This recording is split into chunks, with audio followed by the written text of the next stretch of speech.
you know how like when you're playing music for yourself, it's different than when you're having a party. It's a different playlist, right? Sure, Yep. yeah. I have that with movies where I can never read the room. Like I am always thinking like my dad kind of instilled in me. I'm always like, you guys want, like they'll be like, we're gonna go, let's hit this bar in like 30 minutes. Let's just get some pre-drinks and chill. And I'm like, all right, type. I'll put on a YouTube clip of like the most intense scenes from Michael Clayton. And like, what?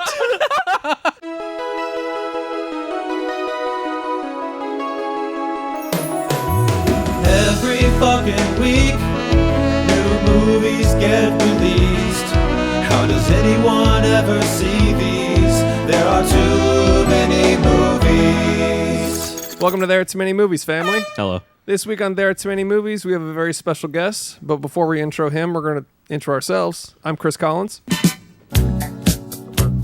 Josh Rodriguez of Film School University. And I'm Alex the Goblin Wilson. The cock gobbler Wilson. Throatzilla of Dallas. Every rapper's got one. Yeah.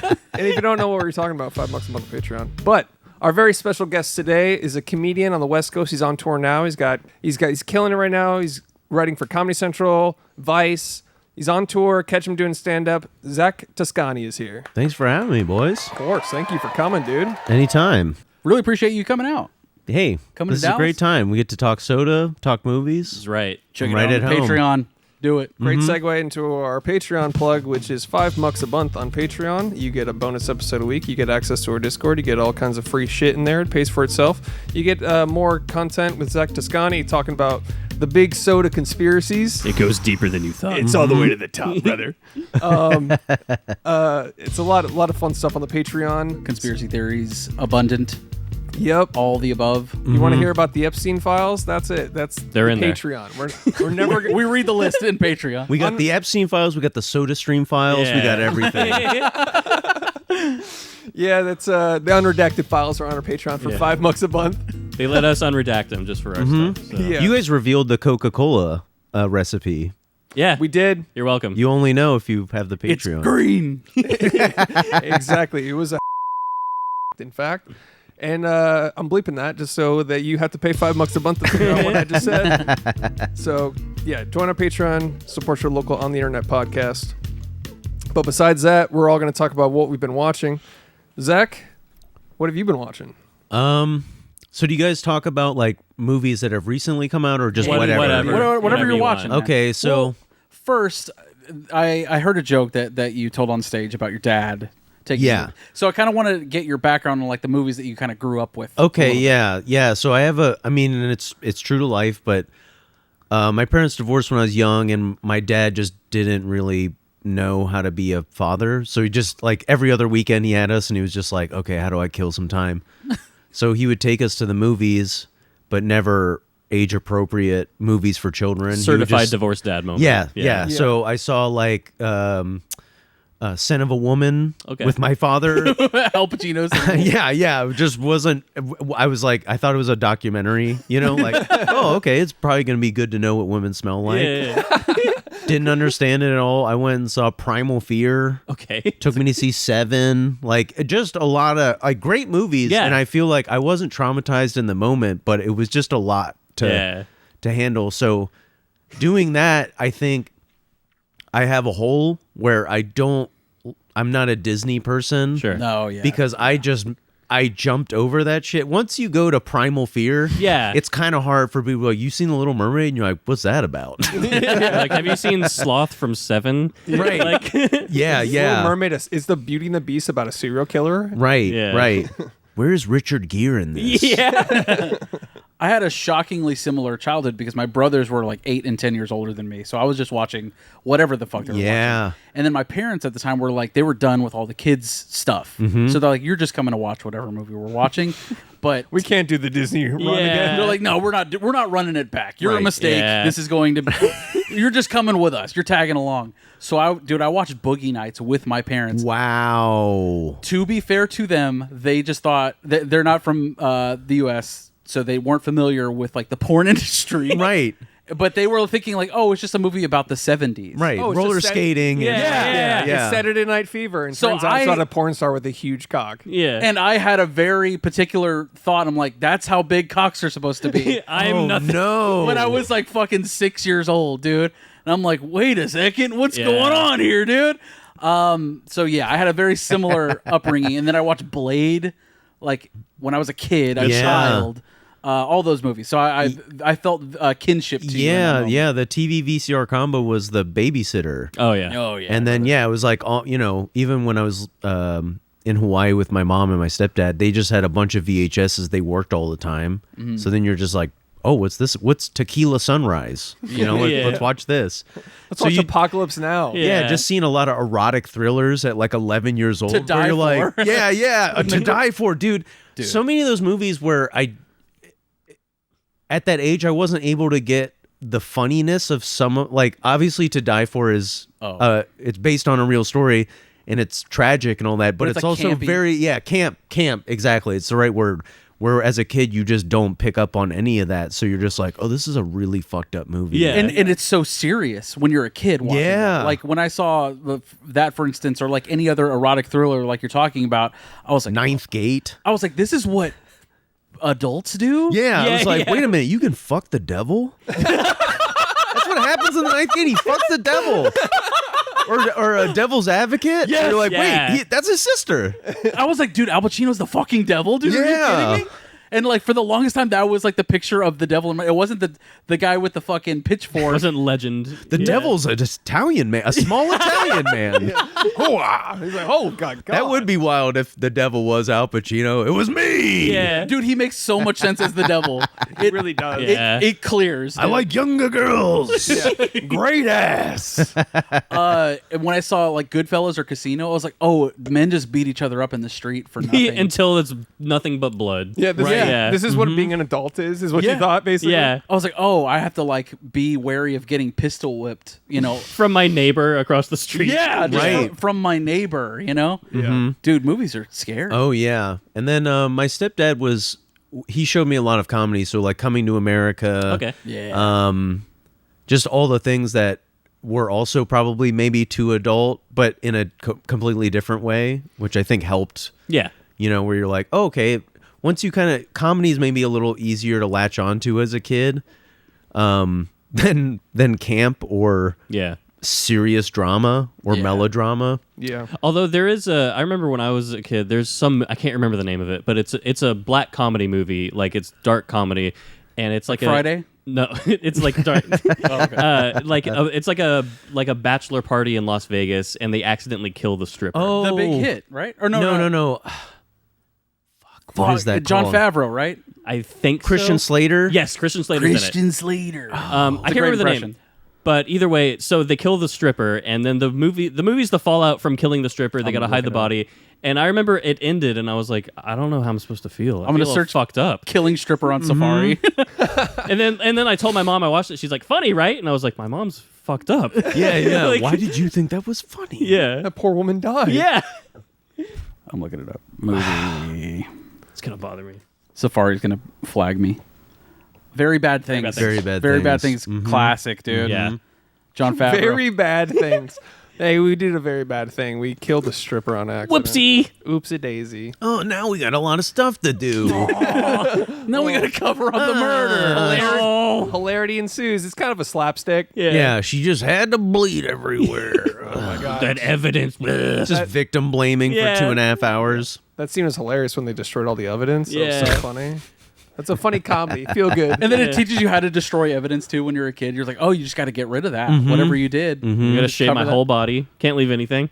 I always that up. imagine like writers of like these types of movies. I always imagine like this. There's some FBI agent being like, "I'm onto something," and it's just some guy writing a fucked up movie. He's like, I gotta know how to dispose of a body properly for this film script. Right. Honestly, that could be a good like out in court. He's like, Your Honor, I was studying for a movie I was writing. Yeah. I was Yeah. writing a movie about killing my wife. I'm a method writer. I'm a method Heard of writer. Gone Girl? Yeah. I made $1 million. Do you blame me? Yeah. And that movie was so relevant that a woman that actually was kidnapped, abducted, and that like literally that plot happened to her. They were like, "You're just doing a Gone Girl." Yeah. and they put her in prison. Oh, no. It's Yes. rough. Yes, literally almost the same plot of the movie happened after the movie came out. The detective said, This is too similar to the plot of Gone Girl. And they have and all locked the- her up, dude. They have all the evidence. There's like a guy that's like, I'm gonna Gone Girl you, and they're like, it wasn't him. Yeah. You paid him to say that. Yeah. Yeah. And the judge is like, he so was doing sexy. a bit. He's a good dude. We met him. He's- Yeah. So the cops are just nincompoops. They're like, Yeah. you just liked him. That's why you didn't want to arrest him. He's cool. You like my shoes? Yeah, exactly. We like the same movies. Like, what do you want? I left my gun at IHOP. But yeah, like as a result from my parents doing that, and I don't know if you feel this way or maybe you all feel this way, but like you know how like when you're playing music for yourself, it's different than when you're having a party. It's a different playlist, Yeah, right? sure. Yep. Yeah. You can't be as self-indulgent or whatever. And I just Oh, you can, and then you figure out. right, didn't right. But then ruin the people are like, party. "This guy sucks. We Yeah. gotta switch the music." But I have that with movies where I can never read the room. Like I am always thinking, like my dad kind of instilled in me. I'm always like, "You guys want?" Like they'll be like, we're gonna go. Let's hit this bar in like 30 minutes. Let's just get some pre-drinks and chill." And I'm like, "All right, type. I'll put on a YouTube clip of like the most intense scenes from Michael Clayton." And they're like, what? Why would you do it? I'm like, all right, you seen Kramer versus Kramer? It's like a really hard-hitting thing about divorce. They're like, Just the idea of like just put on fucking Goodfellas, something Yeah, that yeah. everyone's seen, you don't have to Crowd tune pleaser. into. But yeah, I'm always like, what about something like, what if it challenges your notions of good and evil? You guys want to watch a trauma compilation before we go Yeah. out? Oh man, It's like anybody else is putting on Step Brothers. right, exactly. But I can't. I'm just like, what about like As Good as It Gets? This is just a good Dude, story. Have you seen the behind the scenes of Rango? Like what they were able to do and accomplish with CGI? Real quick, let's watch the BTS featurette on Eyes Wide Shut. before Right, we go exactly. out. Oh yeah. You got to hit a combo on the main menu and it'll reopen. yeah, scene. the Easter eggs. Yeah. Dude, Easter eggs in DVDs, the first DVDs, the early DVDs, literally my favorite part of It's a lost kid. art. Uh-huh. Yeah. Oh my god. When I found the White Rabbit in the Matrix DVD menu, Dude. blew my goddamn mind. And we didn't have internet. There wasn't like a thing that like told you to do that, or like a TikTok that was like Easter egg on DVD menu. Yeah. It was like one day I went to the right and it was a white rabbit, and I was like, I'm a fucking hacker. Yeah. I was like, You put on been sunglasses, chosen. you're like, we're in. exactly. Yeah, and it was like another little featurette. I was like, I'm the first. Nobody knows about your this. world collapsed. Yeah. Am I out of the Matrix? Yeah. I was I always like, knew I was Neo. Lots and lots of guns. Yeah, Yeah. it was like, that was made for me. That's what Yeah. it was. Where it was like, They're talking to me. like that was the start of my schizophrenia, where it's like I knew there was Yeah. there was more. I remember after a show, I had a female caller, as they'll say, come over to the place. You know, they used to say gentleman caller. Maybe it doesn't work, but it's just a nicer way of saying like someone came back home with me, right? Okay. Yeah. Okay. And- I haven't heard that. I thought That's a very polite way of saying I thought it. you actually meant like prostitute. I was like, okay, go on. That's why I answer every unknown call, man. You never know. But so she came over and she was like, before when she invited herself over, asked to come over. She was like, "You want to go back to your place and do some adult stuff?" And I was like, "Yeah." Michael Clayton. Yeah, exactly. I think at worst we're gonna do our taxes or something. Yeah. And then we get to my place, and then we're in my room. She's like, "Oh, you want to just put something on?" And I was like, "Yeah, for sure." Like, got any recommendations? She's like, "Does it even matter?" She's like, I'm going to "Great." fuck you. Do you Yeah, want yeah. So then I put on Silver Linings Playbook just because it was the first thing I see.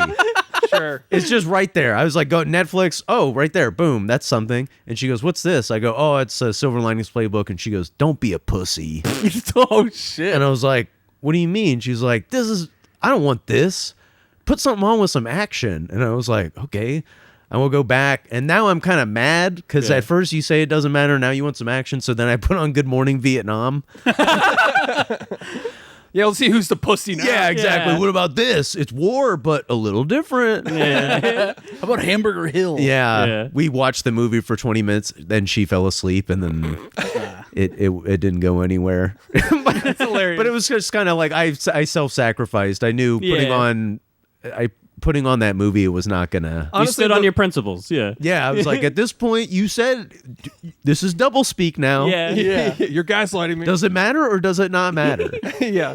I mean, honestly, the vibes are off. It seems like Right. It's like, fucking doesn't matter. Put on something. Then Well, you put on something. Pussy, something else. Yeah, I okay, know. I was human like, oh, centipede. we weren't gonna be watching this, right? And then, it was funny because she fell asleep, and she snored, which is fine, but I like couldn't go to sleep because of that. And then Also strangers So in then your- yeah, strangers Yeah. in your room, and then so I was going to sleep, and then in the middle of the night she woke up and then she was like, "Wait, where am I?" She goes, "Good morning, Vietnam." She just does a whole radio thing. No, she just woke up and she goes, "Where am I?" And I was like, "Whoa, hey, you came over," and she was like, I gotta go. And I was like, totally, yeah. Cool. Never saw or heard from her again. That's actually almost worse. Where it's like, does she think? Yeah. Yeah. Like, Like I was wait, like, before whoa, you whoa, leave, whoa, can I whoa, whoa, explain? It's yeah. a good thing nothing happened in that case. Yeah, I know. I was like, no, you came over here and snored. That's what you did. You said Silver Linings Playbook is for pussies. Yeah. You fell asleep. I was like, it just took me. I was just like, that was the scariest thing to have heard. It's Yeah. like, wait, where am I? Where And being am I? like, is great. She's just like, it's like 50 First Dates. You're just like, wait, hold on. Oh no. Yeah, You did should it- be like, I'm your husband. Did you? Yeah. Yeah, exactly. Watch this VHS. Yeah. You're pregnant. No big deal. Third baby. We've done this a You lot. owe me like 60 grand. Yeah. Oh shit. Okay, so what have you been watching lately? Anything you've been watching recently that you want to give a shout to, or Ooh. Good or bad? Good or Okay. bad? Well, I watched Night of the Seven Kingdoms. Oh, I watched that too. Yeah. I liked it. Yeah. I didn't read the books or any of that stuff, Me neither. but I watched Game of Thrones, watch House of the Dragon, and it's like I'll go in and out of it, but I liked it. I thought it was pretty good. Like good blend of it being funny. And then I think that child actor, He's incredible. He is awesome. Dude, the way it sort of starts out with like no stakes at all and then becomes like one of the most dramatic moments in the entire franchise. Mm-hmm. It's great. It's awesome. And yeah, that little kid, I mean, just the voices in it too. I guess I don't watch a ton of like British leaning stuff. So it's always cool to hear the way different, I just kind of generalize what British accents sound like. And then you see Game of Thrones and you're like, oh, the little kid's dialect is so different than the king Yeah. from Flea Bottom from like this shitty part. He's got a posh accent. and Yeah, then yeah. it's like Cool, yeah. And then they also have to learn how to do a posh person pretending to be a Yeah. lowborn person, and you're Yeah. like, oh wow, that is some layering. but why is it that American accents can never work in a show like that? This is a great point because I learned that the British accent only started after the Revolutionary War. So before we fought them, they spoke like people in New England. What the living fuck? Like fucking park the cat. Yeah. Well, like whatever mid-Atlantic, like Baltimore. Okay. That like New Englandish. They'll wear That's New how Balances. they sounded. I've never heard this in my life. That's yeah, blowing my mind. So They sound like fucking Ian Fidance, dude. yeah, exactly. Just a bunch of Bill Burrs over there. Yeah. But they changed it because after they were embarrassed and they wanted to differentiate themselves from the colonies. So then all the royal people started speaking this posh accent, and it kind of drifted down. That's where it's like crazy. this is how we speak. So yeah, it's like funny when you're like, oh yeah, so Shakespeare was written. Technically, if you want to be historically accurate, I think Shakespeare would be read in a more American accent. by a racist alcoholic. Yeah, exactly. It's crazy that like collectively as a society they're like we're embarrassed, right? right. Like, hey, we really got damn. We got to Yeah. fucking overhaul our whole. We just gotta had a get little it brother, and together. it's like if you beat up your brothers, Yeah. Yeah. and they were 8 or 10 years older than you're like, I rule the house now. I have And to then- change my fucking accent. You make them speak different. You're like, Yeah. you're British now. What's that? And they're like, cookie. And you're like, it's a biscuit for you. It's a crisp, actually. It's aluminium, not aluminum. Yeah. that. How do you spell color? Oh no. It's a Gray. U. Yeah. but it is also a catch-all for movie accents. Historical, anything you want to be like, yeah, British. That seems right. Damn. Old British people, but yeah. That's wacky, dude. Right? I want to see like just like an old Southern dude in Game of Thrones. Oh yeah. Well, until A I Duck used to have a Dynasty joke about motherfucker. wanting someone with a bot, like if Mark Wahlberg was in Star Wars, like it's Star Wars. Yeah. But now they have Bill Burr in Star Wars. So you're like, oh, I guess it happened. Yeah. Yeah. It's a lightsaber. What It's the no wait? big What the deal. fuck? I didn't know that. Yeah, he's in Mandalorian. Yeah. Okay. Yeah. I mean, I think he tempered the Boston accent, but more or less, you're Sure. like, oh, okay, so I don't know that they got everything. He was. Yeah. I'm sure he was mostly himself. Yeah. Right. pretty Yeah, much, grumpy. He's just Sure. a grumpy guy. But He wasn't like a comedian in it. Yeah. No, yeah. Yeah. It's like him in Breaking Bad, where he literally just loved that show so much he called his agent and said, "I'll play anything." Right. And then he just played kind of himself. He still had a Boston accent, but it wasn't funny, really. Right. It had its like funny moments with like the laying on the money thing, but there was like mostly he just plays like a like common criminal. Right. Yeah. Right. I just don't know that I love him as like a character. Like I want him to be his voice. Yeah. But like you remember Paper Tiger where he had like all those different accents that he was doing throughout the special, and I was like, I don't know if I like this version where he's like doing voices. He was in that movie Leo with Adam Sandler. He just voice acts like a lizard or something, but he's not doing anything different. lizard. Yeah, I'm a lizard. Suck my dick. Leo. I mean, honestly, that's the goal. Yeah. If you're a comic and then why they book you is just to be yourself, you're like, fuck, great. No preparation. Like, I can just like do this Stavros role. in Yeah. Begonia. Yeah. Yeah. You're just like, I don't need you to go to a cop school for 6 months. Like, hey, just play it like how you'd play it. It's not, the movie's not about police procedure Yeah. or whatever. Yeah. We Which casted I love you. that. I love Begonia. So good, dude. I really liked Marty Supreme. Yes. I was a little miffed at the whole, like, have we all seen Marty Yeah. Supreme? Yeah. Okay. The vampire line took me out Yep. in the movie, and then to realize that one, they said it was an ad lib, and then the second one was, oh no, it was going to be the ending of the movie. No, he's a vampire. And I was like, well, what? That's a fucking bitch. What? So what is that movie then? They made. Why? Like, It's how so did that ending insane. ever make? It was scripted that way. discussion. They made prosthetics, vampire prosthetics. Oh my god. They fitted him. They fitted him. It was gonna be the ending to that movie. It's so stupid, and it was No. like and he was not a good actor. He's just a fine. prick. He's not an fine. actor. He was a good prick. He's a but fucking- anything that Imagine why. required, Yeah. but anything that required a little more nuance, it was Yeah. just kind of like, I don't. This. I falls like it flat. as a throwaway line to be like, Right. "You're nothing. I'm eternal." Right. That's what I perceived it as. I thought Right. it was like a fucking sick like Coen Brothers line where it's just like he just got metaphysical for no reason. Right. And it's just like I'm a monster. It's I'm just a weird red herring where they're like, Yeah. yeah. And I do love that about the Coen Brothers movies, that there will be just something that's totally unexplained. Right. Yeah. But that one, it felt bridge too so far. heavy-handed. Like it felt. I don't know if I can remember it perfectly, but it felt like one of those lines where all the music, everything fades out, and you just hear that. So you're like, that was strange. And Yeah. it wasn't like metaphorical. It wasn't like I'm a fucking vampire. Right. I'll eat you alive. It was like I was born in 1718. Yeah, My yeah. name was Leviticus. Yeah. I have been here longer than you can Right. imagine. I And then met he's like, all right. 86. I've met 86 Marty. What was his name? Marty Mauser. Yeah. Yeah. Or whatever. Yeah, it was just one of those like, huh. Yeah, he's So like, whatever, after that- bozo. I got to go play ping pong. And I thought that ending was so great. yeah. Yes. The Oh, ending yes. was so great that I was like, well, I'm glad you chose that one, but why the fuck was there ever any decision? Yeah. It was very strange. Yeah. To deliberate on that is insane. Right? Yeah. I think it was. I don't know, but part of me thinks that halfway to, like right at the end, he realized he's just making another Uncut Gems or Good Time, and he was just like, "Fuck it, vampires." Right. Yeah. I got something else. I gotta do. Yeah. They can't say it's the same as those. We A gotta guy switch it up. hustling, Right. running around and hustling everybody.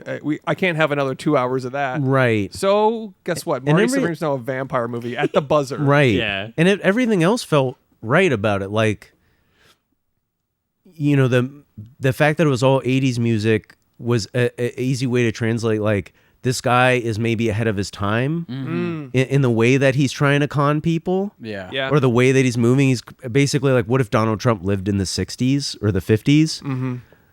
And like, you're just trying to, but you're you're ahead of the curve so much that people are like, you don't know how to do this with subtlety yet. Yeah, it's not Yeah. lining up right. Like, it's not like people weren't con men then. It just was a little bit more prim and proper. And he's just Yeah. wildly going, like, switching allegiances and doing whatever he has to do. Yeah. And that felt very Uncut Gems. But that ending did feel like, where you're like, oh, wow, it's one of the first movies of either of those guys where you feel pretty good. Yeah. Where you're like, Yeah. I guess there's maybe different ways of reading it, but I kind of felt like, spoiler alert, but the ending, I felt like he was just kind of relieved Yeah. to be like, okay, this is going to make me not do all this shit Yes. anymore. Like, I'm trapped in a good way. Yes. That was my takeaway too. I think you brought it up on the show though too. You were like, that poor child. Yeah. Weren't Oh, you? yeah. Where it was like where it wasn't a happy ending for somebody brought it up, and they said it's not a happy ending. It's a. I think my whole interpretation of it was like it didn't feel like a true redemption arc in it. It felt like a performative one. So it's like he's realizing that this is his role now. His run has come to an end in a way. Yeah. But it's not like any of his personality has changed. He's just sort of performing like, oh, okay, I need to inflict all of this now onto him. Oh, so you were thought of like he's crying because he's like, oh, fuck.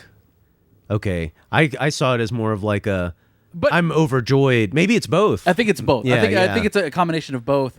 But agreeing with what you said, like that poor fucking kid, because now he's going to do everything that he's been doing. He's going to just reflect it on. Yeah, like that energy needs to go somewhere. My interpretation of it, and this could be total bullshit, but it's like he only loves himself throughout that whole movie, and then he sees something that is an extension of himself. The only thing that is an extension of himself, and that's something else he can love, and he cries for that.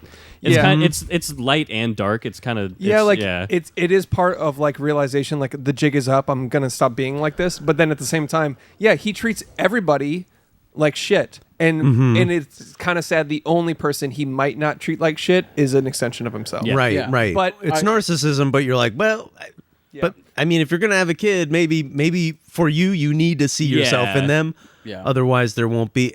I guess I kind of saw it like the way that if when you see someone with an addiction who finally just goes like, okay, yeah, I do need help.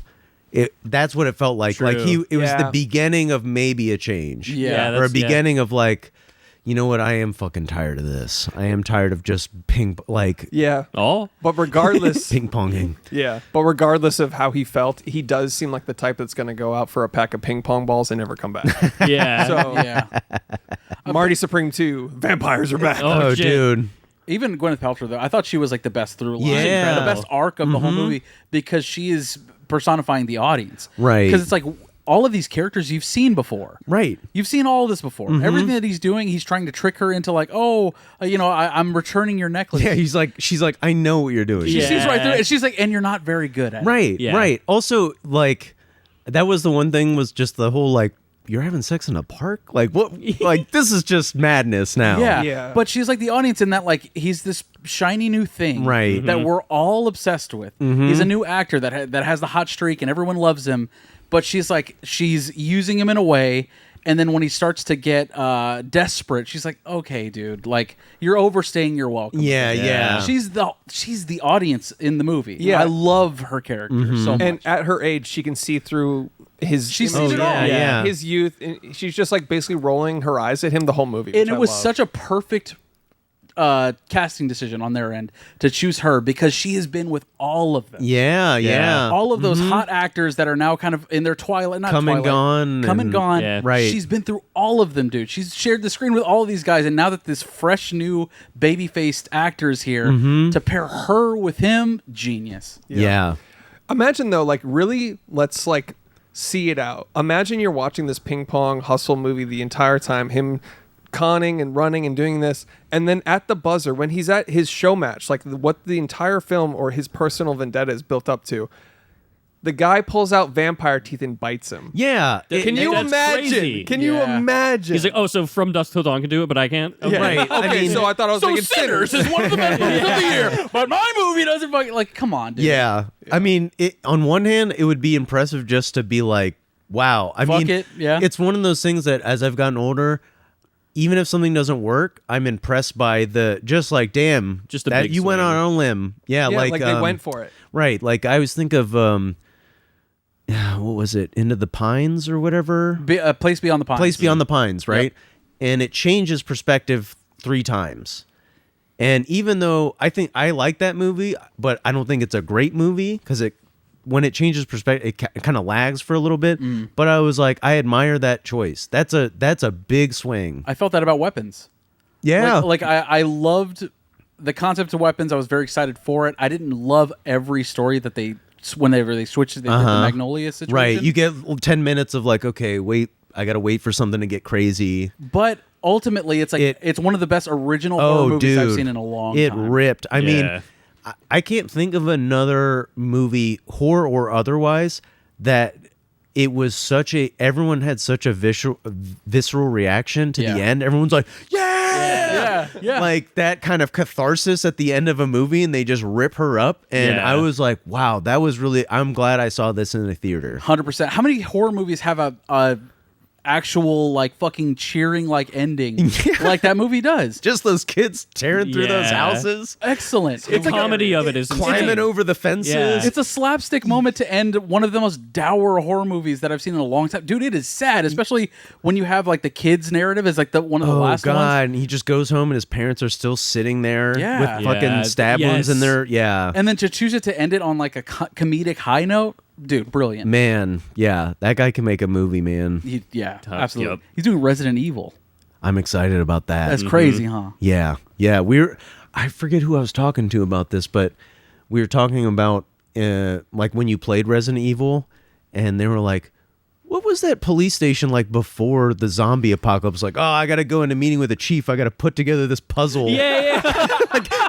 Why did all that? Why like it makes sense for a video Yeah. game, but when you think of like how Raccoon City worked, and you're like, so it's just all puzzles and Yeah. shit. Like, I got to put the amulet in the eye again. Fuck. Why does the fountain go back to the sewer behind the police desk? Right, the fuck? exactly. It's like, oh, cool. I live in this police station is Meow Wolf, I guess. Yeah. Yeah, exactly. What the fuck? This is trippy. Yeah. You're like, yeah, we made it that way on purpose. Yeah. We're up and coming architects. Yeah, there's about 300 unsolved murders. Yeah. We lost all the evidence behind the amulet wall. Yeah, exactly. We lost the fucking amulet, and it's just been a whole thing. You got to play the right melody at the east-facing wall. That's why Texas, the power grid shuts Yeah. down. Like, someone's got the amulet. Yeah. I also, I really like 28 Years Later, The Bone Temple. Bone Temple is fucking awesome. rock, dude. Great movie. I mean, Hold on, I'm sorry.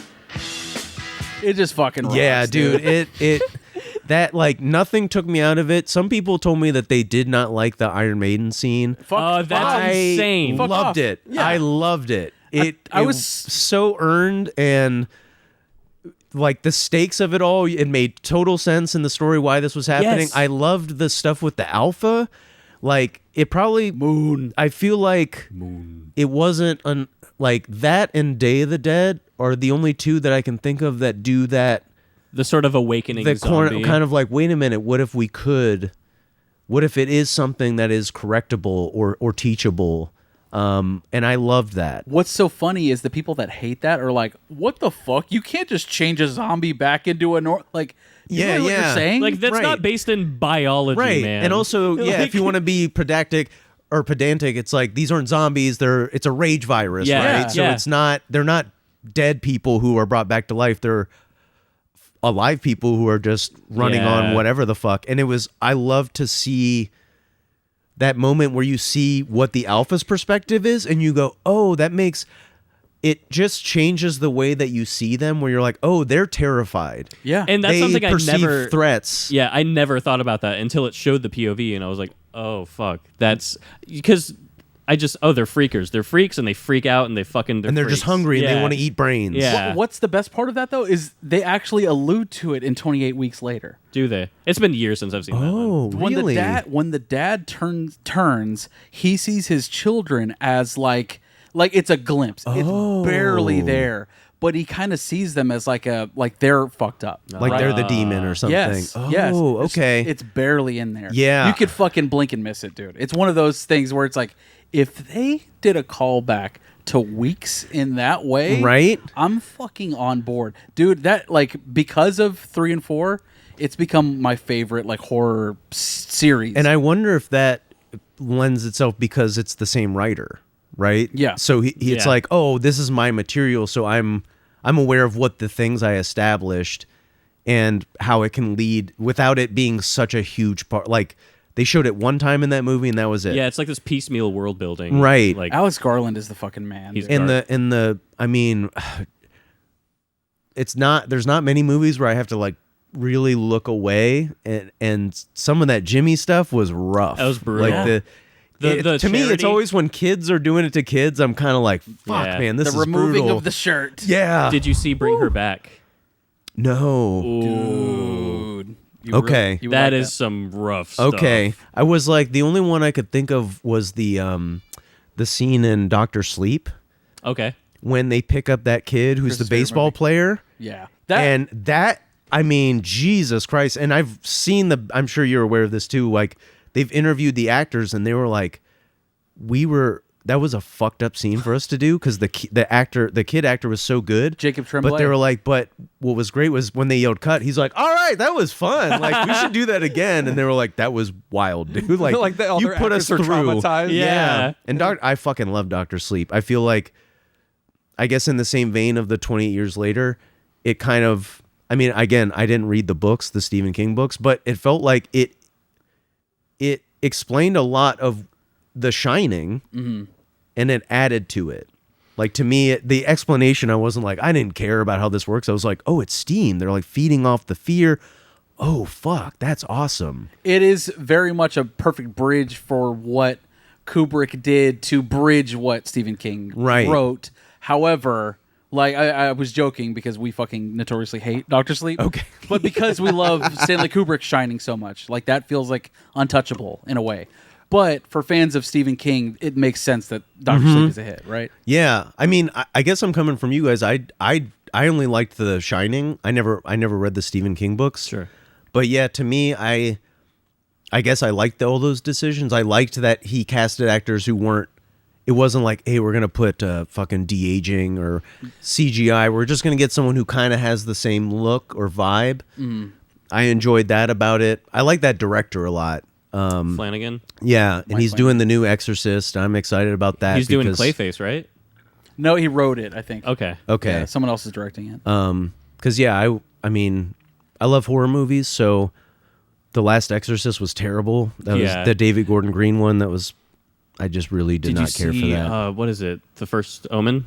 First The First Omen? First Omen No. fucking rules, It's dude. so good. On every level, man. Okay. We've talked about this a lot where it's like, this is a movie that, yeah, it's a prequel, right? yeah, it's a Basically. prequel to The Omen. So you Okay. think like, oh, this is going to be a forgettable little fuck shit like franchise feeder, just feeding the franchise contractually or whatever Yeah. the fuck they're doing. Dude, it is so good. It is incredible. Okay. They actually sold the movie on certain shots. Like, they came in with just a few artistic, beautifully visual masterpiece shots in general, and then the studio was like, go for it. And then That's they went awesome. and wrote the movie, like First Omen, and like It was from the creator of Brand New Cherry Flavor on Netflix. Like, she went and did First Omen, which is genuinely a masterpiece. Like, Okay. Dude, it's cinematography, the opening, I guess the prologue of the movie will catch you, like, Yeah. dude, Okay. unexpectedly. It's so. an art Hell house. yeah. It's an art house exorcism movie. It fucking rules. If you've seen Possession, there's an overt reference to that. Okay. Yeah. Okay. I like that. Yeah. Yeah. I mean, so I'm always kind of going back and rewatching things that, I mean, I would have big holes in my like cinema viewing. So it wasn't until like the last couple years that I finally saw the 70s Invasion of the Bodysnatchers. Oh, It's one of my favorite. It's one of my favorite horror movies, man. It just the way that it at the time, I don't know, 67, 78, or I'm sorry, 77, 78 or something. And it's a movie that almost gets better with rewatching it because there's all these little details and you're like, but that wasn't the way movies worked back then. So that director hadn't, like, that was a big choice to be like, I'm going to throw stuff in that you need to see. You need to see this movie a couple times for you to notice it. Yeah. it's really weird sometimes, like when you go back and watch older movies and you think like it's older, so it's worse. Right. And I'm guilty of doing that for sure. But then you see like there are some movies that they feel modern because they are so forward thinking in a weird way. Yeah, Or like yeah. or like, hey, this is a modern trope, and it's like, not really. Movies have just Oh, yeah. movies have just done that, you know. Yeah. That's always like this weird like realization I have, or some like there's pacing differences in older movies for sure. Right. We haven't had our brains ruined by our Dialogue, phones yet. sound design, all of Yeah, that. yeah. Yeah. You'll just be sitting in a room and Yeah. maybe not a lot happens, maybe not a lot of dialogue. There It's aren't just 14 kind of cuts in a second. right. Yeah, it's not meant for modern eyes, but yeah, like you said, like that movie in particular, even the relationship that Donald Sutherland has with the girl that he's not dating in Yeah. that movie. They're friends. You can tell that they like each other, but they're friends. And somehow those scenes also don't bog the movie down. Where you're like, I don't care, get back to the body snatching. Yeah. all of it felt where you're like, the modern Keep movies snatching don't have bodies. that. Yeah, Yeah. like you see so many movies where the romantic plot line, you're like, that was just totally unnecessary. That Right, was it just felt to like a get- producer's note. Yeah, like Yeah. we have to have some kind of, gotta have like a kiss scene, or he needs something to live for, or whatever. Where are the tits in this movie? Yeah, exactly. So this is All Dogs Go to Heaven. Or you know, when you're talking about tropes, I saw the Changeling. Angelina Jolie, right? No, that's Changeling. The Changeling is it's a oh my god, the guy who played Patton. Oh fuck, he was also in Doctor Strangelove. Oh, George C. Scott. George C. Scott. So he plays like this composer, classical composer, and I'm not spoiling anything. This happens like in the first 5 minutes of the movie. His wife and daughter die. So then he relocates to Seattle, Washington, into this huge estate, and he's there to like basically mourn his family, but also like write a piece about, you know, his losing his family and stuff. But then it's like a haunted house movie, more or less. But I was watching it, and it has the first scene that I know of where a ball comes rolling down out of nowhere. And I was like, oh shit. So that's way older than I thought. You assume that's like a 90s thing, Haunted, or which- right. Yeah. Oh, that was Yeah. in Conjuring 4 I mean, from think last about year. every haunting movie has that, like something that The Shining, right? The Yeah. tennis ball. Tennis ball. We're going So back, it's just, you realize like, oh wow, they were writing the rules that we're still playing by. Yeah. Totally. 100%. Dude, you know who I didn't realize was actually like a comedic genius, like decades before like some of that stuff was commonplace? Is like I just got into Marilyn Monroe movies, like in the last year. She's fucking hilarious. I didn't know that. I thought, And she was so self-aware. yeah, too. she's so hilariously self-aware. She's like, I know that like the cliche is a ditzy blonde. I'm gonna play up to that. She is great. I mean, she's like beyond just like the obvious sex symbol. She Right. is. She's like if Sydney Sweeney were hilarious and charismatic and awesome. Pretty much, dude. like literally because she had that narrative around her that Sydney Sweeney currently has. Yep. But she had the fucking riz that Sydney Sweeney does not have. Like Yeah, she's kind she's of like charming. dry. Yeah. She's so charming and smart and funny. Yeah. Yeah, to be aware of how you're being perceived and to be able to play off of that is Yeah. kind of a level of intelligence that Yeah. some people never get. You know, you're so into whatever your viewpoint is that you don't know what the larger. And I mean, once you know those things, you don't have to make it affect you. Like, oh, I'm just being. I gotta change to show how I'm being perceived. But yeah, It's I weird think meta Marilyn thing, Monroe yeah. was always sold as kind of a 2D. Yeah, and that's like what a I thought of her like, for a oh long yeah, time. she's hot, and that's why she was in the movies because Yeah, that's there's just all the- it took back then. And the then you're like, dress and the oh, fan, the there hair, was the subtlety in these movies. Yes. There was like, even though maybe some of the like nomenclature is old, you're kind of like, oh yeah, nothing has really changed about humanity. 100%. Like, we all want the same things Right. more or less. So not to turn it around just to like your background, but like whenever you're on stage, does that kind of play into? Are you hyper vigilant about how you're being perceived when you go on? Like you're going in front of a room full of brand new Yeah. people each night. Right? Yeah. Does that play into it? I don't write a ton of like I know what I look like type jokes. Cause to me it's a little where I'm like, I guess I feel like I have the control, right? So if I don't bring it up, I feel like they won't think about They'll it, just Yeah, gloss true. over it. right? And if what you're doing is funny, they're going to just go with you. Yeah. So to me, I'm kind of like, who gives a shit what I look like or what I might look like? perceived because as- right, because to me, it's all like, well, how wildly different can this be from anyone else? Yeah. Yeah. Like whatever I'm saying is going to be different, but it's like, oh, I look like a guy who would blah blah blah. You're just like, yeah, okay, Yeah. Yeah. So I try to avoid it, but yeah, I guess I don't. But I also Tonight he's gonna be like, oh fuck. what do I look like? Got in my fucking head. I'll tell you this: doing those when you have to video yourself and do reels and clips and stuff. That's when you're like, why the fuck am I standing like that? Yeah. It's more of that stuff where I'm like, why are my hands? Why am I holding my? Yeah. I've never felt like I've done that before. But on stage, I'm like, beep, beep, beep, beep. yeah. So there's stuff like that where you're like, what? Yeah.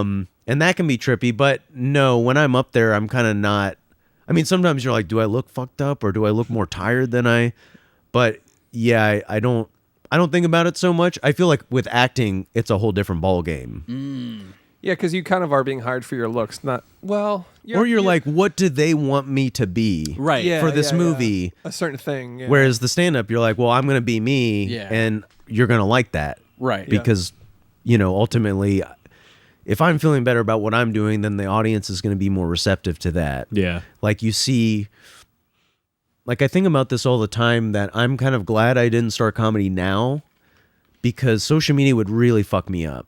Because like you'll see newer comics who are maybe 2-3 years in, and they'll have a real pop, which is great, but then it fucks up their whole it can fuck up. It's not everybody, but it can fuck you up, like where now you're like, damn, that really did well, so maybe I'll write more jokes about that, whatever that is, relationships or the hot button issues. So now you're kind of writing to what you think people want to hear. Right. You're your own board of directors. Yeah, which now you're kind of you're removed from Yeah. that and Existing in it. right. And so now you're writing to what you think people want, and already you're kind of it's not a great track to be on. No, yeah, you lose yourself, and then I think the quality goes down, like you said. Right. Because then you're not being authentic. I think the best comedy is authenticity. Right. And the more specific you can be to your experience, that's what's going to separate you from everybody else. It's like you wouldn't want a director who's just like, so how do most people direct a horror movie? We'll just do the paste by or like, What do you guys want to paint do? by numbers type thing. You just it's more go like, on- you're like, you know the rules, and you're good enough to not to either obey them or disobey them and create your own.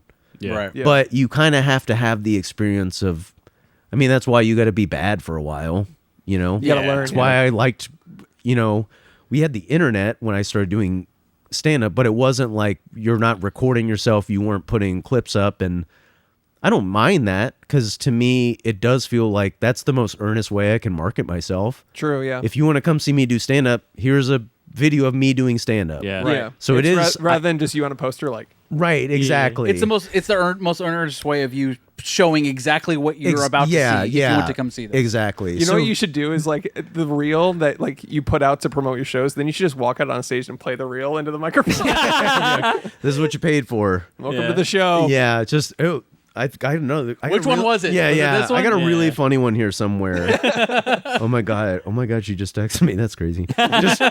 Just on your phone the whole time. But yeah, no, I'm glad that I had, basically like 10 to 11 years of just being able to exist in comedy without having all of the what are people thinking, or what is getting some huge reaction and what isn't, other than the laughter in the room. Yeah. Yeah. So I was able to kind of get through all that shit, and now I'm kind of like, oh, it doesn't affect me as much because I kind of already know what I'm doing and I know what my viewpoint is. But if I was a younger comic, it would be such a hard thing to navigate. Yeah. You ever get those people? I heard this is an issue. People come out and they go, "Do that bit." That is something that feels like it's changed in comedy, or at least you would always hear that comics would always be like, man, it'd be great to be a musician. You just hit your you just play the hits, man, and people are happy. You don't have to think of anything new. That's also one of the things about music is like you can play in your bedroom for years and years and get good enough to like kill on stage. Right. Whereas comedy, it's like you're probably gonna eat shit. Oh yeah. You will eat shit. You need the Like- honest, the in moment reaction to what Yeah. you're doing, and we have to practice in front of people. But now it's interesting because I don't feel like anything is burned anymore in the way that comedy used to be. Like you put it on an album, you put it on a special, you don't do it anymore. And I don't think there's people doing that, but with the internet, it feels like nothing's dead. Mm-hmm. And I do have people coming up being like, oh, I really like that joke I saw on Instagram. I thought you were going to do that. And to me, I'm always like, I thought you'd be upset. Yeah. By being like, I already know how this one goes. Right. But then people will be like, oh, well, I brought a bunch of friends. They haven't seen that joke. And I was telling them, like, wait till he does this thing. So you're never going to please everyone. Yeah. And I don't Right. get mad about it because they're always coming. It's always coming from a good place. Like, oh, I wanted more from that show, which Sure. is a good way to leave people instead of being like too much, you know? Yeah. Looking at your watch. Like, And I've all right, had dude. people be like, I mean, this is more at house shows, I guess, but I've had people be like, hey, could I request a joke And I'm always like, yeah, if I can remember how to do it, that's almost a challenge for me that I kind of like. To be like, okay, in the moment, I got to figure how the fuck did this start? Or what's the bridge between this thing and this thing? Do you ever find like a new better way if someone requests that and you're like, oh, I can revamp that old joke? Yeah, where you're like, oh, maybe I didn't. For me, I don't have like a one way I write. It's always just like, like we were talking about Kyle it's just like a piece of meat that's just through time is eroded into a joke. Yeah. You do it enough and it becomes streamlined. But for me, I always have to take stuff out. I think I start with a much longer, like, you feel like you're hand holding people through a premise. And then the more I do it, I'm like, oh, I don't need all that. Yeah. I could just honestly start instead of cut off the three first sentences of like, so, when you're in a relationship, you just get into the joke. Yeah. Right. I always think about that where it's like, these are my own pet peeves about myself and when I watch other people is like would you guys rather hear like a joke about this or about joke about this? Like just do the pick fucking one. joke. Yeah. But you could have done both in the time of this whole thing. Yeah. And so, I try not to, I guess I just try to be open to it all. And if someone, I guess I just don't know what the rules are anymore.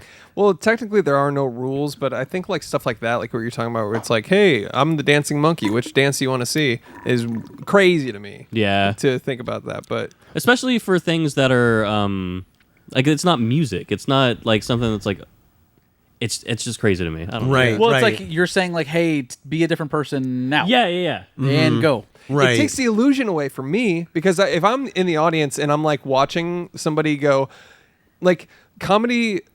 I'm not even a comedian, but like as a comedy lover and audience member and observer, the best comedy seems effortless. Like it seems like it's all coming off the dome. Right. And that is part of crafting a good joke or making it seem like, oh, I just got to this joke naturally. Right. Like that, like going like, oh yeah, and that's a weird thing too. Or like these weird, these weird things that like get you.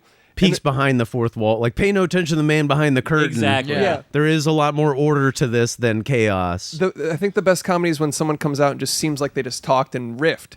And then if you saw the Late Show, it'd be the same exact thing where they go, oh yeah. Then the illusion is gone. Right. So it's like when this like joke repetitive stuff or like play this bit. That is like so I don't want to say like low IQ, but it's just like, don't you see the veil of reality? Like when somebody's like doing this illusion, this sort of like magic ride you're on. Don't you see it? But right. I am still a proponent of like, I'm okay with that if that's the bit. You know what I mean? If it's something where it's detailed within an inch of its life and it has an audio cue and you need to do, like all of that, I'm in for it. Sure. You know that one dude that does magic with like the old people? Have you seen that guy?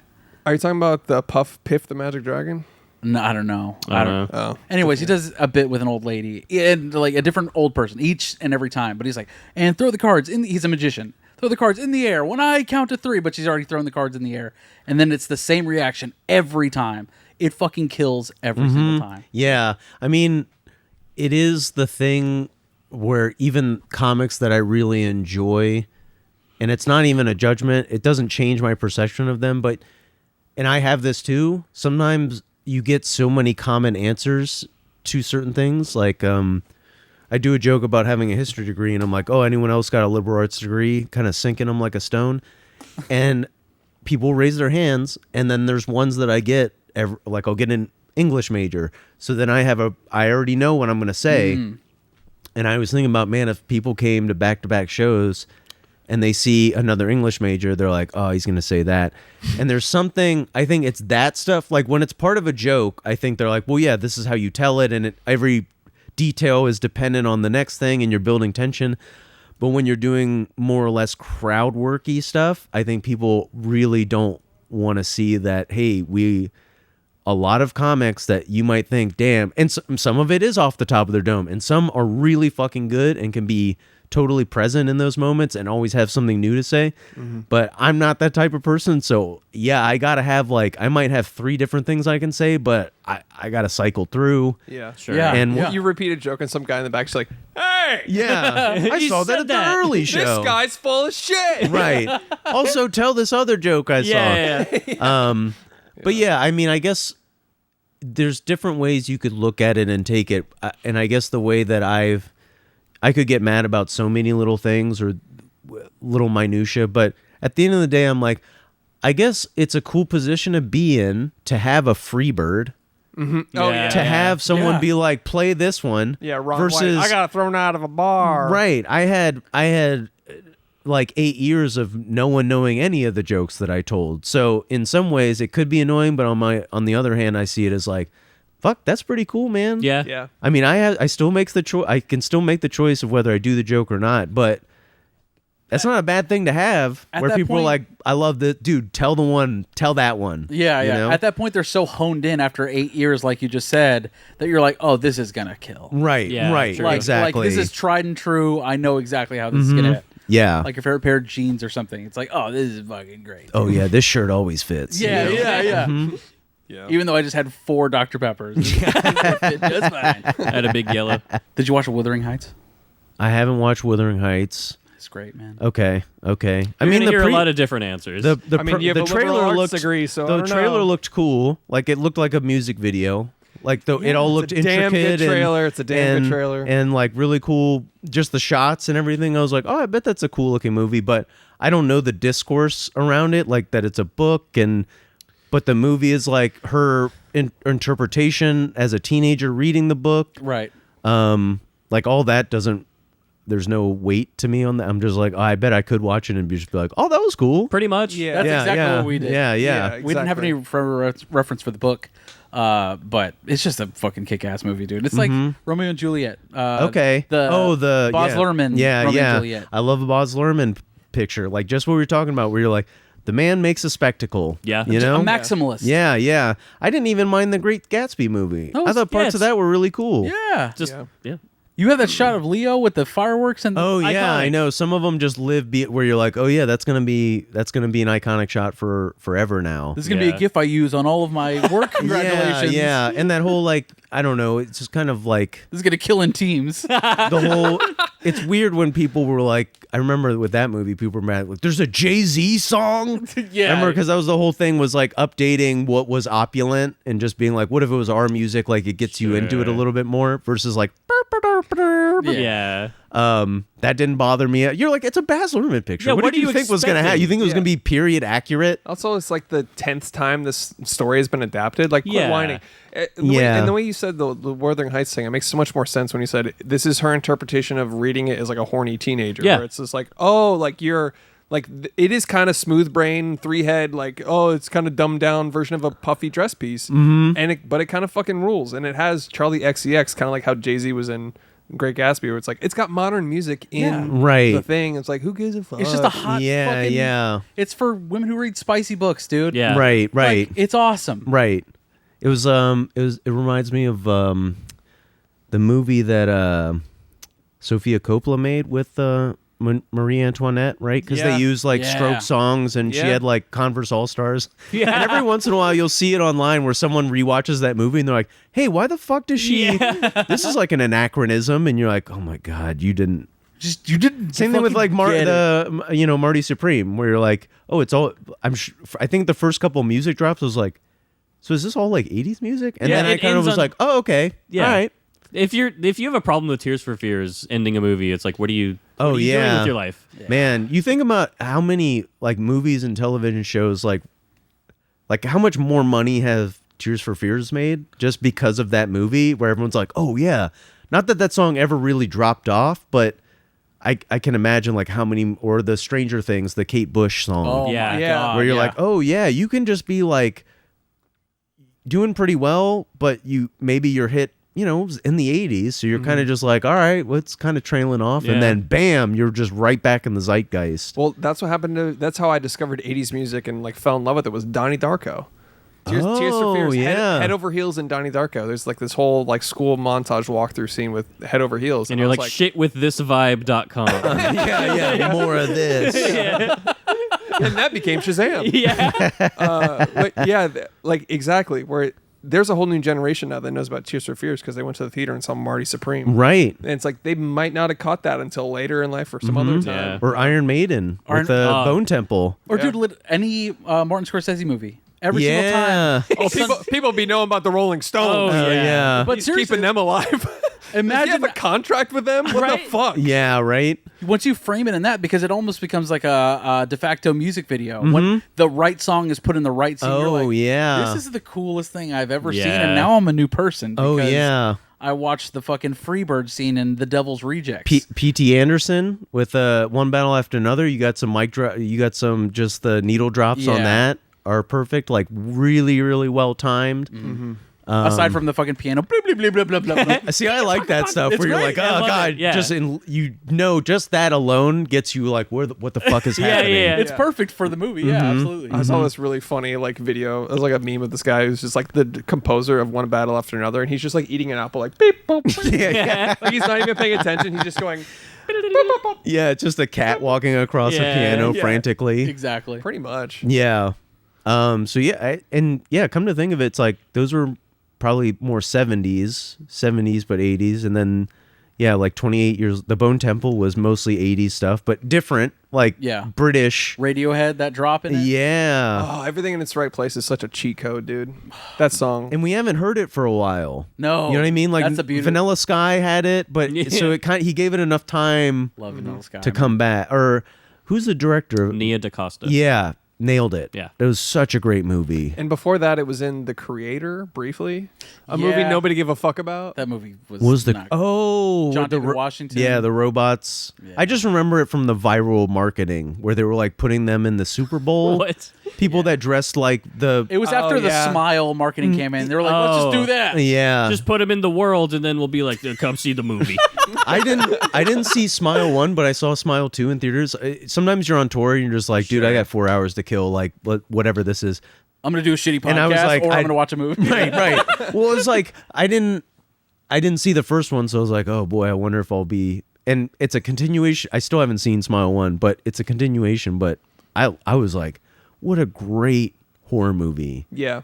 It's fun. It's one of those. It's same thing as It Follows, where you're always scanning the frame. Yeah. Yeah. Like, wait, Oh, they're in the you're so background. right, They're- yeah. but something's So in the good. background. Like people walk. You're like, fuck, is that it? Is that the thing? Is that Yeah. the thing? Yeah. You're like, nope, that's a frown. We're good. We're good. We're good. Yeah, and it's why I love horror movies is that, and it's not anything. I'm not splitting the atom with this, but because you can do so low budget and make it really, really effective, we're seeing, like we're talking about all these great directors. They come up through horror Yeah. Yeah. True. because you're allowed creative freedom, and sometimes the restriction of a tight budget or a tight turnaround, it makes you do things that if you had a huge budget, it's not like CGI monsters. You're kind of like, who gives a shit?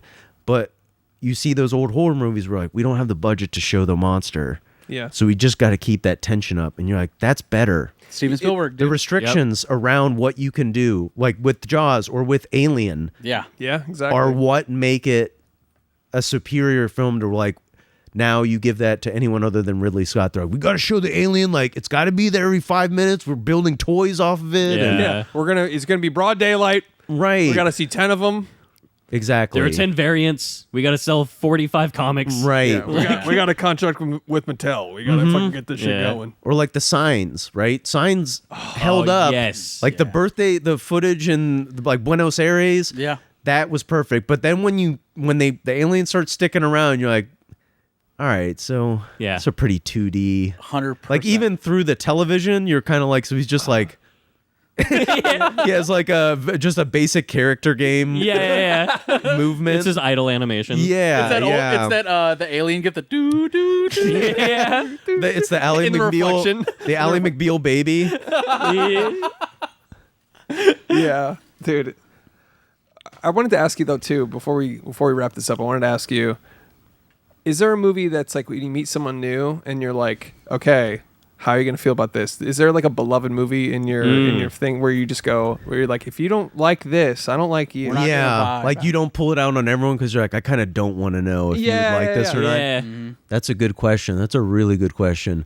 I'm sure there's a lot that I can't think of, but I would say Bottle Rocket is, and not like that's an unpopular opinion that people don't like that movie, but it's my favorite Wes Anderson movie. It's also the least Wes Anderson It's like the most makes sense. structurally narrative. Yeah, it's like it's okay. It's his college film, more or less. But I find it so fucking funny, and I love. There's genres of movies I love. I love bad criminals where there's just shitty criminals. I love Every Coen Brothers movie. Yes. Yeah, I love. Exactly. Just Stupid idiots people in complex way situations. in over their head. Yep. And then I love siege movies. Anything where we're like, fuck, we're stuck in this place. We got to survive it. And then I love movies about old people that they're ready to just like cash in, and then they find another like Best Exotic Marigold Hotel. Okay, yeah. Dude, any movie where it's like an old person, they got that final mission. They do that one thing where they're like, I'm not done living. We seen The Old Man and the Gun with Robert Redford? No. Dude, that's a David Lowery joint. Okay. Of the Green Knight fame, but he did a movie with Robert Redford, one of his last like starring roles. Which Okay. is very much like that, dude. Check that. Okay. out. I love that. Yeah, I mean, Love Robert Redford, man. there was probably the most straightforward David Lynch movie is this movie called A Straight Story. That's so That is so indicative. funny. Yeah. That is so funny where he's just like, I didn't dream on this one. Yeah, exactly. It's pretty linear. Yeah. But Wait, where's the monkey in this one? Yeah. we're all doing pretty good David Lynch's just right off the bat. Yeah. But it's like based on this real story about this guy in I think he was in Wisconsin, and older guy living in Wisconsin, and his brother gets sick and he can't drive, and his daughter can't drive, so he just rides his riding lawnmower like 1,000 miles, and then the whole movie is just people he meets basically on his journey to see his brother. And it's beautiful. It's like one of the most like just movies about life and dealing with shit and Slice getting of over life. it. But I haven't even heard of Never it. yeah, heard of this yeah, in my life. and it's I think it's on Disney. It's so funny to be like, yeah, because I think it was a Touchstone, one of those things. Oh, we live in hell. Yeah, but Oh, dude, you can watch Alien on Disney Plus. yeah, exactly. I'm killing myself. Edited Yeah. for 13-year-olds. Yeah. Giger is like rolling in his grave. Like, Paramount. You see, Paramount bought back fucking Warner Brothers from Yeah. from Netflix. It was all just a big con to inflate the price and make the opposition buy it. I called it. Yeah, I know. I just watched Succession for the first time, so now I'm like, this is how it works, man. Yeah. It's all a game. It's all Brian Cox. Yeah, exactly. He runs the world. And that was a great. I do that with shows a lot, where I wait for all of the fervor to die out and all the conversation. That's a great way to so I talk can about just this a lot. so I can just see it on my own and not be. Sometimes you don't want to be part of the larger conversation. Yep. Well, the hype And- influences how you feel about Yeah, it. For sure. Totally. Yeah. And so watching it cold with no one, I'm just like, oh. And then you have all those moments of something happens and showing you, oh, that's why fucking 3 years ago everyone was like, I'm the eldest boy Yeah, or whatever. yeah. You're like, that makes sense. You yeah. get context of memes you saw 5 years ago. yeah, yeah. You're like, It's like, oh, okay. that's why that guy was like, I'm such a Kendall or what, whatever it is. So that was great. Yeah, I don't know. I don't know. What about you guys? What did you see? Anyone see something? Well, What about you? God damn it! I'll, Turn the tables on your ass. Yesterday, I went to go see Crime 101 because I missed our showing of Nirvana, the band, the show, the movie. So I was like, well, I got to go see something. Chris Hemsworth has a new action joint that's very much in the same vein of Heat. It's an LA. Okay. It's an LA crime movie, but it's from Amazon MGM. God damn it. so it's just certified dad slop. That's what that logo. Yeah, those yeah. logos mean now. Yeah, You can go to sleep now. It's literally called Crime 101. You know what I mean? Yeah. It's a DMT. It's a dumb movie title. However, Crime 101 refers to the 101, the freeway in Los Angeles. Oh, that's actually clever. Oh, I Okay. see now. It's not dumb. That's the exact kind of like fun dad fact that it needs to be. It's actually a smart movie, son. That's a Magnolia home theater fact. In the same way, there was the big yellow. Someone was like, "Crime 405, no. Crime 35, no. Yeah. Crime 101. We gotta find a fucking highway. Google what numbers mean different stuffs. Crime 1. Crime Route 66, brother. Yeah. Crime 101 is an LA crime story, very much in the Michael Mann sort of, like just a really dumb Michael Mann movie. Chris Hemsworth, Halle Berry's in it. She's Ooh. great. Great actress. Mark Ruffalo is in this Okay. as the like beleaguered detective who's been looking for That's this his- one robber and this whole fucking Yeah. thing. He's one of those guys. Also, Barry Keoghan is like the wild card. Okay. Wait, the guy who played the Joker and Yeah. Yeah. the Batman? Yep. That weird looking fuck? Yep. Yeah. Yeah. Okay, yeah. The weird looking guy. Yeah. Also, dude, what are you doing right now, man? Oh yeah, he seems out of control, right? What are you doing, dude? The plastic surgery's crazy. Yeah. Do what you yeah. want. Live, King, whatever you want to do. But Crime 101 is a 3-head Michael Mann movie. It is shot really well, but it references a lot of Steve McQueen movies, like on purpose, like Okay. throughout the whole thing. And basically, when I didn't know this until I watched the movie, I barely had seen a trailer for it. I was like, oh, I know this exists, and it's going to be an action movie, so let's check it out. But Chris Hemsworth's character is like he's a thief, but his whole thing, he doesn't like hurting anybody. But he grew up in like a poor situation, a really tumultuous childhood. Nobody knows anything about him except that like he likes to impersonate Steve McQueen. Like he has the car from Bullet. He has like the Challenger or whatever. yeah, something like that. It's like Racing Green or something like that. He robs people like sort of in the Thomas Crown Affair.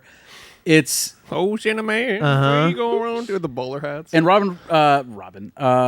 Mark Ruffalo is tracking him throughout this whole thing. It's like, oh, I Okay. know there's one guy that's doing all of these jobs, and I got to find him. It's actually pretty fucking good. Okay. Really? It's actually pretty good. It's like 3 stars out of 5, but like Sure, fun. Right. just a fun time. And like there are cool twists in it, things you wouldn't expect. Halle Berry is excellent in this. Dude, check it out. Okay. Well, there's also there's that weird connection of like Mark Ruffalo was in the Zodiac, One of my favorite movies of all and time. the detective he plays was who Steve McQueen was modeled after in Bullet. Detective Tashi or whatever. It's Dirty Harry, Clint Eastwood. Oh, is that what it is? Yeah. Okay. Cause yeah, it's like Tosky. he wears all these like really kind of flamboyant suits and like what do you call those, like turtlenecks? Yeah. And then he had the fucking cool like the shoulder holster Yeah. gun That was he would also just from- wear out on the sweater, and you're like, Yeah. damn, that looks cool, man. That was also Bullet. You're right. yeah. But I guess Dirty Harry was the Zodiac story. That was- Right, yeah. but definitely based on David Tosky. So interesting movie, dude. I really I mean, I was expecting nothing from it. Right. So the fact that it was good at times, and great action scenes, good chase scenes, solid. Yeah, sometimes those crime movies, they can be really so formulaic that, like, I remember that the Denzel Washington, Jared Leto one that came out, Pandemic, Yeah, whatever that the was. little Oh, things. The yeah, little yeah, things yeah. where you're just like, this yeah. sucks, man. This Yeah. just, no, you're like, oh, so Jared Leto's the killer. And, yep. Yeah. There's nothing deviates from that story. Just, Yeah. yep, you know. Yeah, he's a weirdo. Oh, he's walking weird. You know, like they give him all the things that you're like, any other movie that he would be the red herring. Yes. Yeah. He'd be the Right, person that you're you're like, right. it can be, it's so obviously him. It Yeah. can't be him. At the end, it's Denzel investigating himself. It's like, Yeah, "Oh, I've been exactly. doing this?" Just It's cuts him in a I've been padded the killer. cell. Yeah, she's in a padded cell in a straitjacket at the end. it. Oh, wow. I'm Batman. Just Directed all by thing. M. Night Shyamalan, dude. But let's see that, and then I started the American Love Story JFK Jr. series on Hulu. I haven't Okay. heard of this. Is that a Ryan Murphy joint? I don't know. Does it feel like that?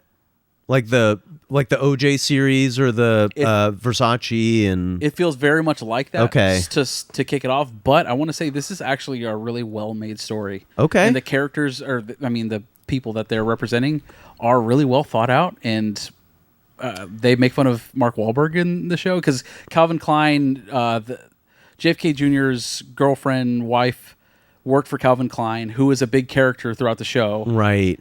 The Mark Wahlberg hate crime is not depicted in the show, but they refer to it, and they fucking rip Mark Wahlberg. Oh yeah. in the Finally. show. Good. Yeah, finally. They put him on We've been blast. saying it for that dude, years. I mean, the level. It's like one thing to have done that and to be like, I was an idiot, blah blah blah. But Everybody makes he mistakes. also goes on he goes on all these documentaries about like the Boston Celtics, and he's like, yeah, I know the whole bus thing was why, like pretending like he wasn't. Like, yeah, everyone was just kind of in a big tizzy, and you're like, you motherfucker. Yeah. You blinded somebody. It was Boston. That's not an excuse. Yeah. Like Just a little bit of trouble. But also Yeah. talking about it like he wasn't part of the fervor. Like, Yeah. as it, like he's an omniscient, like, yeah, I don't know, it was crazy. Like, everyone's just losing their minds. I was spectating from the sidelines. Yeah. I woke up at 4 a.m. to get my lift in, and then all 4:05. Drink 5 waters. 4010. 4010. yeah, you're just like whenever you see that stuff, you're like, damn, being a celebrity sucks. Yeah. Yeah, it's not great. You dude. tell me this guy has free will? He's got his minute to minute is marked down to do stuff. You are a prisoner, Right. in your life. You were in great movies, man. Just go be weird by yourself. Be a weird Catholic by yourself, man. Yeah, man. If I have a free minute, I'm going to think about that hate crime I committed. So I got to really fucking lock in. Must keep moving like a shark. What has Chris Pratt done in his life in that case? Jesus, Oh my man, this God. guy, Mercy, are you kidding me, dude? he's going down the fuck? Steven Seagal route pretty soon. Yeah, you're Yeah, so right. yeah. That's his arc. It's You're so right. it's direct to movies. It's gonna go bad. The Christian stuff's gonna probably.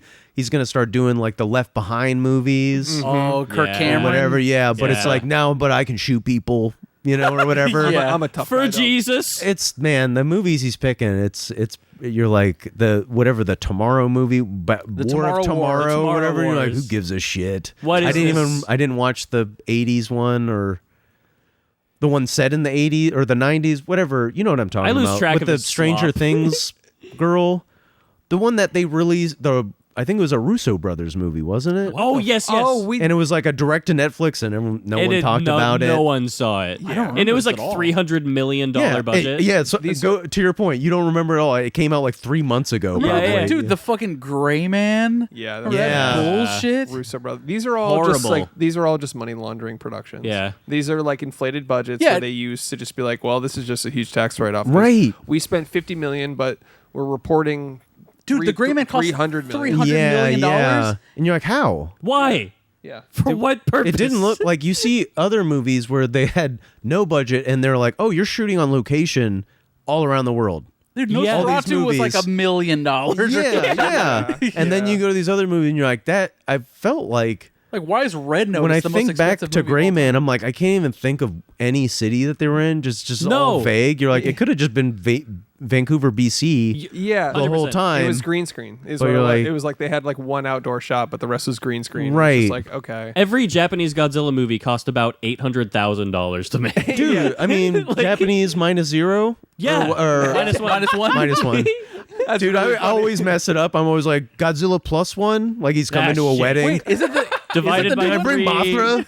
Isn't the new one -0 though? The new one is. Yeah, minus zero. yeah. Okay. It's like the next one. Yeah. But I mean that, right? You're like, oh, you can tell it's practical effects and it looks fucking awesome. Yeah. One of the best movies I've ever fucking It's seen. incredible. And I didn't even mind the more recent Godzilla movies. Like, The Legendary Pictures one. yeah. I thought you were like the legendary. You mean the legend?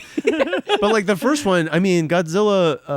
Versus Bryan Cranston. Fuck that movie. Yeah, dude. it's like comparatively to -1, you're like, It's- oh, dude, this It's is not even a contest. Yeah, this is why would we even accept that as a Godzilla picture? It had some really cool shit at the very end. Like whenever you're over the fact that Bryan Cranston was killed in the first Yeah. 5 minutes. Oh, dude, the Godzilla powering up scene in that movie, that's genuinely incredible. Yeah, But yeah. does it touch Shin Godzilla? Fucking not a chance No. in hell, brother. Dude, that Kong Godzilla, dude, that movie, that was fucking awesome. Those fight They're scenes fun. on the battleship, I was like, wait, That's dude. And That, they're how like, are they fuck gonna it. do this? They're in the water. Yeah, we dyed him pink. Fuck it. Yeah, exactly. that is a premium Magnolia section of Best Buy movie. You It know what I mean? is. It's Yeah. like this is how you test your goddamn new Blu-ray player. Yeah, baby. man, that was great. That was exactly what I wanted from it. Was Yeah. just like, it's stupid.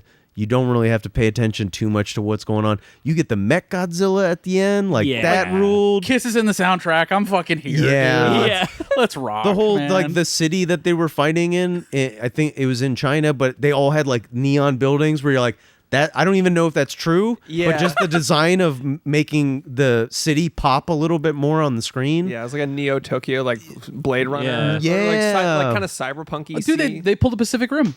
Like Yeah, basically, yeah. Yeah, pretty much did yeah. that. Mm-hmm. Yeah. Great. Great movie, dude. Fun shit. Glad we all agree Godzilla's the shit.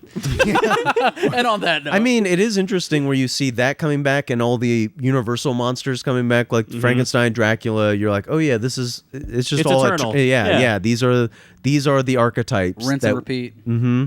Dude, that new Dracula movie is amazing. Is it? Yes. Okay. Yeah, it's actually fucking rules. Yeah. Yeah, Yeah. Luke Besson, the guy that did Fifth Element, did it. Yeah. Okay. And Leon the Yeah. Professional. Yeah, I know. And Let's did not he talk do about that one. Run Lola Run? Was that him too? I think it is. I think you're right. Okay. Yeah. Maybe. Because I remember always seeing the cover, and the cover looked like Leeloo Dallas. Yeah. So I was like, wait, did she get? Yes. She get her own movie? Yeah, yeah, It's yeah. a little spin-off. Yeah, Fifth Element. That was a movie I definitely remember seeing in theaters and being like, holy shit, Fucking that great. Yeah. ruled. Yeah. Well, that guy made a Dracula movie, and it fucking rocks. Okay. Don't look into his personal life. yeah. Look, Don't- everyone's don't got look some into demons. anybody's personal no life French ever. director you want to know about. Yeah, no. Tom Twyker is his name. That directed Run Lola Run. Oh, It's not okay, Luc Besson, okay. but it looks like Leeloo Dallas. Yeah. for Yeah, sure. yeah. I remember my dad got that on DVD and he left it on the main menu screen for like an hour and a half, and I was like, "This is it? She's just running. The movie's she's just running. That's it." Yeah, yeah. You're watching a main menu. I was you're like, literally this movie like- sucks. But I was Yeah. like fucking 5, probably. I don't know. Yeah. You're just typing in, like, there's got to be an Easter egg. Yeah, Let's yeah. try them all. Maybe she walks. Uh huh. I don't. All right, well, let's play a few games and then we'll wrap this up. So Okay. basically, what we're gonna do, we can start with maybe budget or actor game. What do you think? Let's do budget. What movie we're talking? Let's do. Well, we talked about Marty Supreme. How about Primal Fear? Sure, let's do. Oh, so okay. it's basically like Price is Right. We go Okay. around. Whoever's closest wins. Okay. So what do you think the budget was for Primal Fear, one of your childhood films? Okay, let me think about this. Break it down for us. What is Primal Fear for those that may not So know? Primal Fear, I believe it was a mid-90s. The 90s action thriller, right? Or just thriller? Almost courtroom thriller. Yeah. Yeah, about Richard Gere is an attorney, and I think the bishop of this town, like the Catholic, whoever the head Catholic guy is, gets murdered in his chambers, and then he's got to. They find out that basically this orphan that was taken in by the church, he is the one who did it. But then there's all these extenuating circumstances about.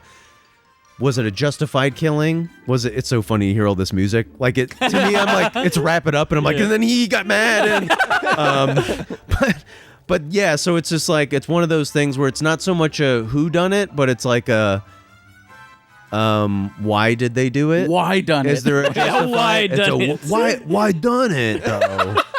Why do it? But yeah, one of those great movies where it's just 90s excellence, where Hell it's yeah. like. I love like 90s thrillers because there's a 90% chance that either Richard Gere or horny Michael Douglas is in it. Yeah, man. What an era. They had Or a James run. Spader fucking something? Yeah, just a A guy. woman? yeah. A woman? A car? I don't Right, fucking just know, a dude. guy in a suit that you're like, yep, he's whatever he says he is. Yeah. Yeah, 100%. All right, so About what is the his shit. budget for Primal Fear? Man, okay. 90s thriller. I gotta really think about this because Richard Gere was Richard Gere, Laura Linney. At and the it height was- of his Richard Gere-ness. Yeah, probably peak Richard Gere, but also like Laura Linney wasn't a huge name. Edward Norton, it was his first movie, so you don't shit. have a lot of bangers in terms of the The cast. like Yeah. what they had to pay in salary. So I'm gonna guess $11 million.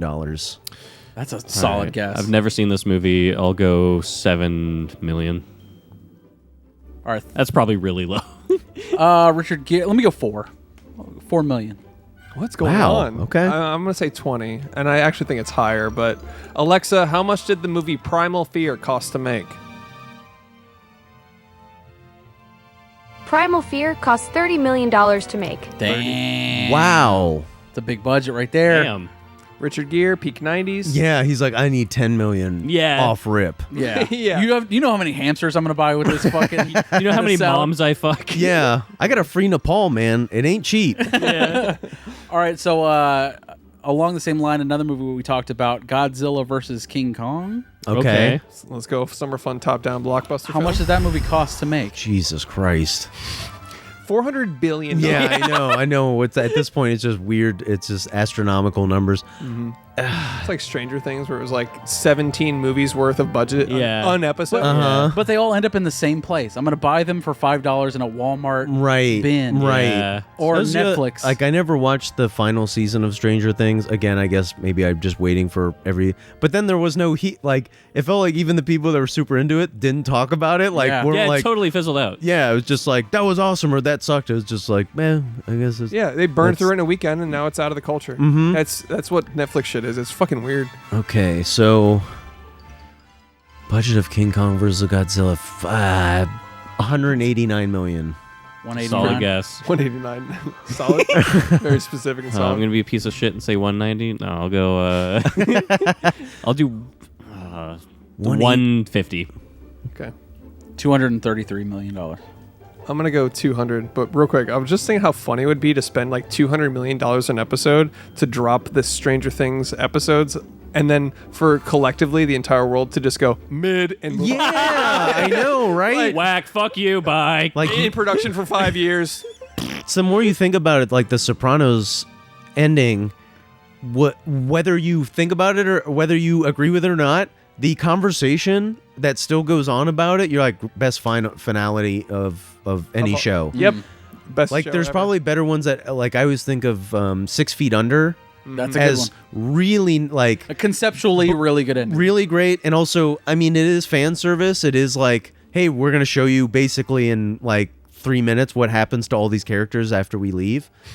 But it didn't, like, people were like, great ending. But Yeah. there's no more conversation about it. Breaking Bad, I'll still say it to this day. That's my favorite Yeah. by far. yeah. I mean, Breaking Bad, dude, Better Call Saul was also really, really I good. still haven't finished it. I'm going Okay, through. I'm in yeah, season 2 but- right now. I'm okay. going through it. It's actually like comparably as good, which Yeah. is insane to say. Yeah, For yeah. a spinoff. And but- a totally, like, it's not completely dissimilar, but it is a totally different tone, yeah, you know? it's the same like petty crime, but still you're following. Yeah, like, you- how do they get the stakes up, but it's him in a lawsuit? Or Yeah, you know, yeah, like, yeah. him trying versus, to like like the mayor stole some money in the right, town. versus, like, my family's about to die. But Yeah. it's amazing that he can, and I haven't watched Pluribus, but I've heard great things. Yeah. It's pretty good. Should have just been one movie, but anyways. Godzilla Chris? vs. Kong budget is 135 million.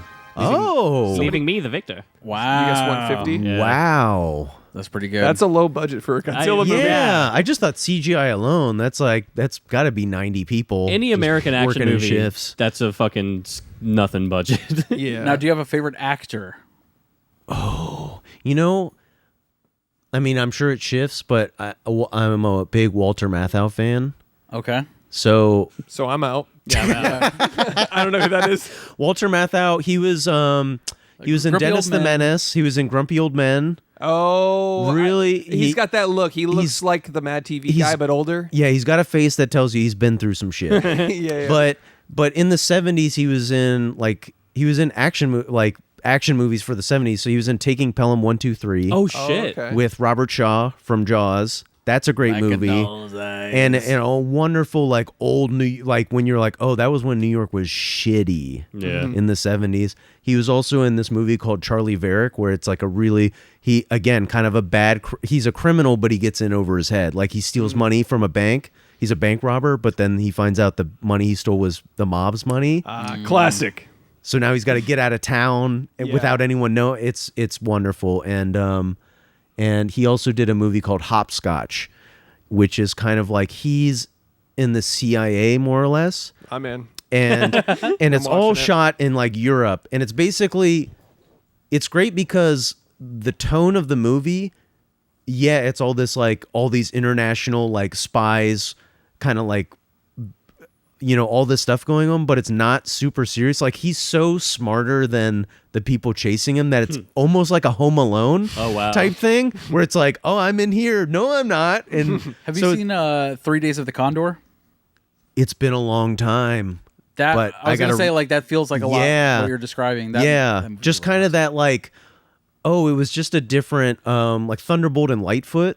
Have you ever seen No, that? no. That's Clint Eastwood and Jeff Bridges. So Jeff Bridges was he was the young guy, right? And they're both criminals. Clint Eastwood's a way more established criminal. His partner dies. Then he meets Jeff Bridges and he's like, this kid's stupid, but kind of needs him. He Yeah. needs another guy.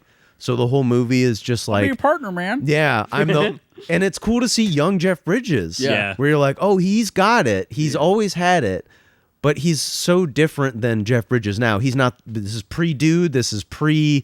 He's a sex symbol. He's a 19-year-old kid. Shout out to our friend Gala Avery, who has a huge crush on Jeff. Yeah. early Jeff Bridges. I mean, who doesn't, man? You see Jeff Bridges. Even now, dude. True Grit, Jeff Bridges, Come on. a man after my own heart. I'll be the one-legged girl that sucks you off. You don't gotta say hi to me, Jeff Bridges. Let's go with Jeff Bridges actor game. Okay, So, yeah. The concept is I like how you pivoted. No, Martin Walter Matthau. Get that out of here. We can't do that one. But Jeff Bridges, you want to kick us off? What is Jeff Bridges movie? You just name the movie. Oh, just name a movie. So round- we Okay. name a movie, we go around, and it's like last person standing wins. Okay. True Grit. Tron, man. I was in Tron, man. Let's go with Frick. Why am I blanking right now? Iron Man. Yeah.